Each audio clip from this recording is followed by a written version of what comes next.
welcome to the Protagonist Pub. My name is Tammy, and we are going to talk about April recommendations for the year-long reading challenges, other than my own, that I am participating in. At this point, it's loosely participating in because, well, the mood read thing is still 100% in effect. So, this month was a difficult challenge to pull books for reading challenges. One of them should have been very easy, and apparently not so much from my shelves or even on my Kindle, surprisingly. So, let's talk about them.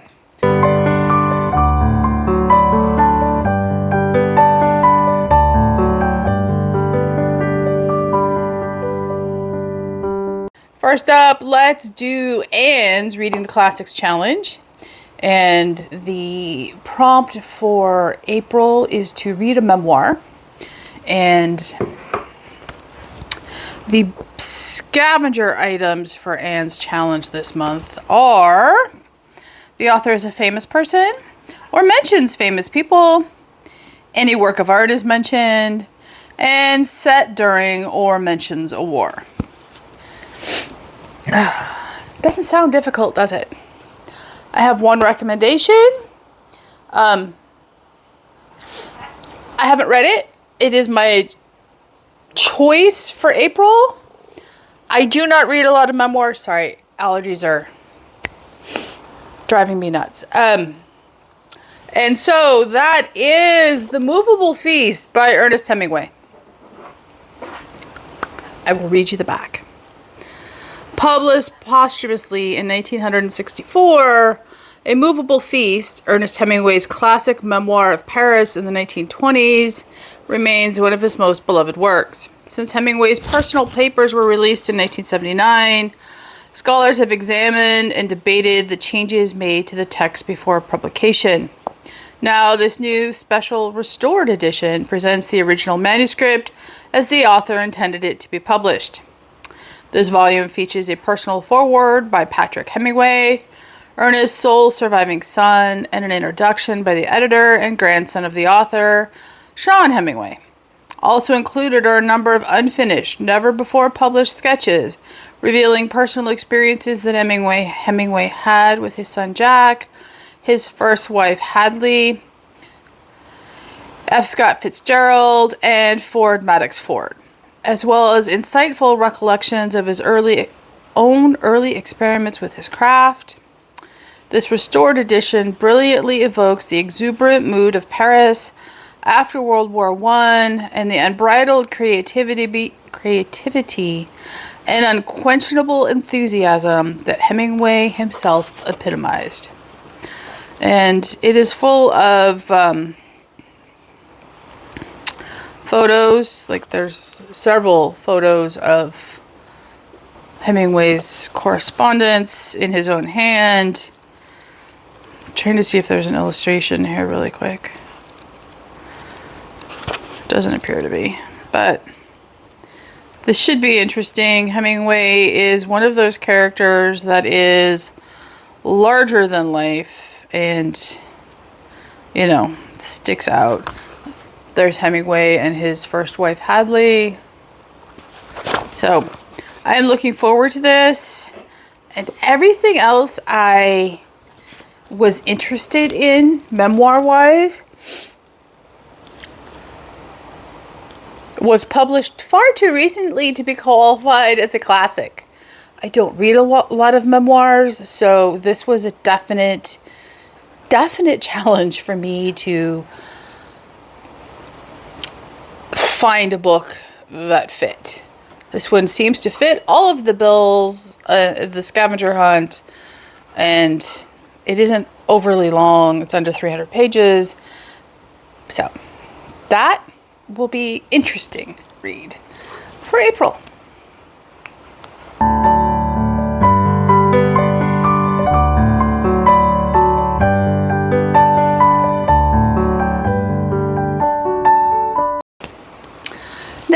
let's do Jeanette's Read Christian Fiction Challenge.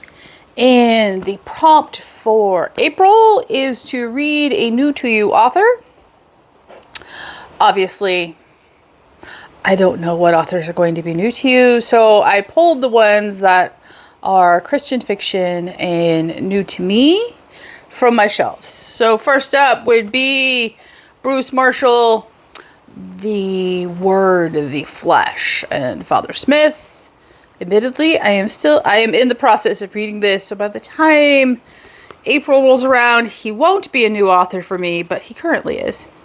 I am 50 pages in, and it is set in Scotland. It's very interesting. It's very colloquial, but more on that when the end of the month wrap-up comes. Next up would be Georges Bernat. I just butchered that. This is The Diary of a Country Priest. This one is set in France. And then we have The Oyster Catcher of Southwark by... Who is this by? Erica Colhan. I have not read this yet. It is set in Philadelphia. I will read you the back. It's dual timeline.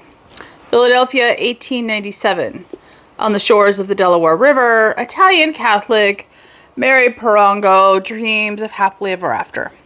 However, when she divides her family and runs away to marry Jacob, a Jewish boy, her fairy tale takes an unexpected turn.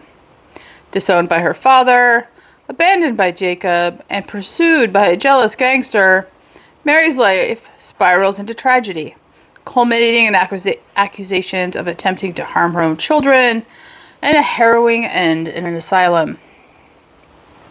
Philadelphia, present day. Bella, Mary's great-great-granddaughter, grapples with the aftermath of her recent divorce. Amidst her pain, a mysterious stranger named Sophie enters her life, claiming to be related to Jacob, the man who left Mary to her devastating fate over a century ago. Together, Bella and Sophie unravel the layers of Mary's haunting past, question the stories they've been told, and uncover the impact of these historical secrets on their modern-day lives. Based on the remarkable true story of the author's great-great-grandmother, The Oyster Catcher of Southwark takes readers on a poignant journey through the immigrant neighborhoods of South Philadelphia. This deftly woven novel explores the profound love of a mother for her children and the redemptive hope that transcends time. I've had this for a while. I just haven't picked it up. But I am looking forward to it when I get to it. So, and yeah, Fireball's grumbling because there's squirrels this morning. Okay. Next up, and I'm reading this in July. Whatever else comes, I'm reading this in July. That is To Crown with Liberty by Karen Uello. This is yet another Catholic fiction book. They've all been Catholic fiction so far. The last one is not. New Orleans, 1795. In the wake of the French Revolution's reign of terror, Alex de Moranville Carpentier, a former lady-in-waiting to Marie Antoinette, now married to her gardener, seeks peace and security in the Spanish colony of Louisiana. But her journey into the man-eating swamp called Atacapes reopens the wounds of her old life in France. Alex is forced to reckon with the choices that saved her life at the cost of her honor and perhaps her soul. Just a second. In revolutionary France, the old world is dying. The quest for liberty, fraternity, and equality has become a nightmare where the price of dissent is blood.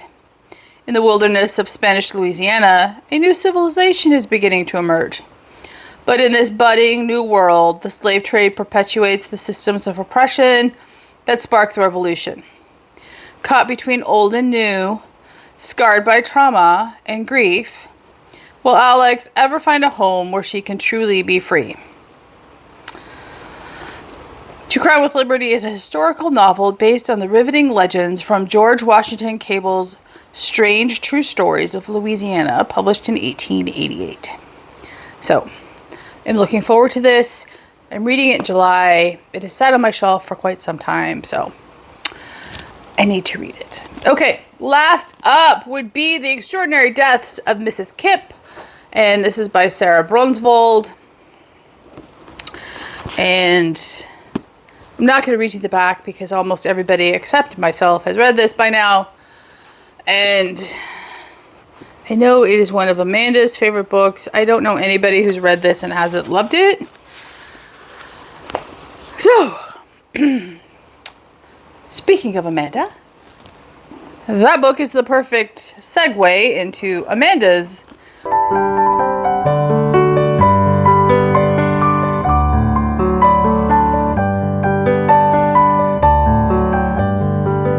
monthly challenge for April, which is for the Southern Comfort Reading Challenge. And Amanda's prompt is Southern Springtime Blooms. Read a book with flowers or a garden on the cover. Obviously, this book works. There are flowers right there. Now, I personally thought, hey, this isn't going to be a problem to pull books from my shelves that have flowers on the cover, right? Or even a garden. Oh, I was very, very mistaken. In total, not counting Mrs. Kipp over here, I pulled 4 books from my shelves. And, well, I had to search for those 4 books from my shelves.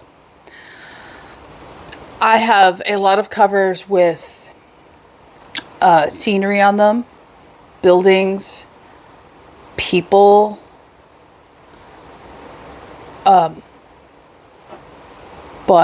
gardens are a flower? No. No.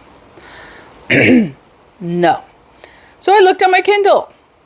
Again, no, not so much. It was truly surprising. I truly surprising. Okay, so what 4 books qualified? Oh, I could have pulled one more, but it's put away. First up would be The First Princess of Wales by Karen Harper. And those are definitely flowers on the cover. This is historical fiction set in the 14th century. I believe this is on the books I want to read this year, my personal list. And I haven't gotten to it yet. And this chunky child is 609 pages. So, yeah. Okay. Next up, and this is probably the one I'm going to read. This is the companion book that I have already read. And the companion book is The Backyard. Here's the picture. As you see, it is filled with flowers. And so, this is The Front Yard. And it is by Norman Draper. And this is set in Minnesota. And I loved The Backyard. I read it, I want to say 2020. It is full of flowers. It is full of gardens and neighborhood drama. And I absolutely loved it. I will read you the back of this one. Levia is a quiet Midwestern suburb known for its green thumb residents and their impeccable yards. But this summer, they'll be digging up a lot more than weeds. George and Ann Fremont are renowned among their neighbors for their meticulously manicured backyard. Now that weather's warming up, it's time for them to give their neglected front yard a much-needed makeover. Luckily, their daughter Mary and their gardening intern Shirley are around to help. But a bevy of meddlers stonewall their latest project before they can even dig in. Shirley's college advisor, Dr. Bruckheimer, is a little too enamored with the Fremart's gardening prowess. Levia's resident historian, Miss Price, seems to be hiding something about the history of their property. And their nosy neighbor, Jim Graybill, is forever scanning their lawn for buried treasures with his beloved metal detector. But could he actually be onto something for once? Trouble is in full bloom in Livia, but with a trowel in one hand and a glass of Merlot in the other, George and Nan count on everything coming up roses. Seriously, y'all, I loved the first book so much. I keep saying I'm going to read this one. It's going to happen in April. I love the cover of this book. I love everything about it, and I am looking forward to it. So, I don't know if he's written anything after this. This was published in 2015 by Kensington, and yeah, I'm so looking forward to that. Okay. Next up is a Goodreads win. That is The Queen of the Valley by Lorena Hughes. And again, it is a cover covered in flowers. And I will read you the back. Amid Colombia's unparalleled beauty and the devastation of the 1925 Cali earthquake, the owner of a legendary hacienda vanishes, plunging three very different strangers into the dangerous secrets he left behind. Driven and recklessly daring, Martin Sabator follows his lifelong dream of owning a cacao plantation in Villa de Cauca. Butchered that, I'm sure. Fireball. But on the night of a spectacular gala, he disappears and is never seen again. Now his hacienda is a budding Catholic hospital, saving lives during an emerging epidemic. But novice nun Sori Puri is there to uncover the truth behind Martin's disappearance. But her real identity and her past with the heartbreaking, charismatic Martin will put far more than her perilous search at risk. A professional photographer, Lucas Ferrara is Martin's best friend since boyhood. He has his own reasons for helping the determined, alluring nun. But what this reserved man won't reveal about his thwarted dreams and unrequited passion could prove key to the past, or a lethal trap. Martin was head nurse for Sor Camilla's only love, until an unfortunate mistake changed the course of her life forever. Now, Martin's home is an unexpected chance for her. Lucas and Puri to set the past right. But with their secrets unearthing explosive memories and wrenching lies, can they survive the truth about Martin and the consequences that will forever alter their destinies? I think it sounds incredibly good. It is set in 1925. There's flashbacks to 1910, flipping through, so that's good. My only concern is that it was published in 2023 by Kensington. So, there may be nonsense. Don't know until I try. I love the cover. It sounds very intriguing. So, I'm willing to give it a chance. Okay. Last up for April recommendations would be Maeve Binchy's Irish Times. And this is, there's definitely flowers on the table. And I'll read you the back. Maeve Binchy's much-loved Irish Times writings spanned 5 decades. Her work first appeared after her father sent in colorful accounts he had received from her travels. And from the beginning, her writings reflected the warmth, humor, and keen human interest that readers would come to love in her fiction. From Life as a Waitress to Staving Off the Senior Moments, Maeve's Times demonstrates her own inimitable take on life. With an introduction by her husband, the writer Gordon Snell, Maeve's Times reminds us of why the writings of Maeve Binchy are universally cherished and will be for generations to come. So, I picked this up at my library bookshop, and Let's see. This goes from the 1960s to the 2000s. And I am particularly appreciative in that there is a table of contents in this book with the names of the individual articles. They are broken up into decades, and I am pleased as punch about that. And it's under 400 pages, so high on my list.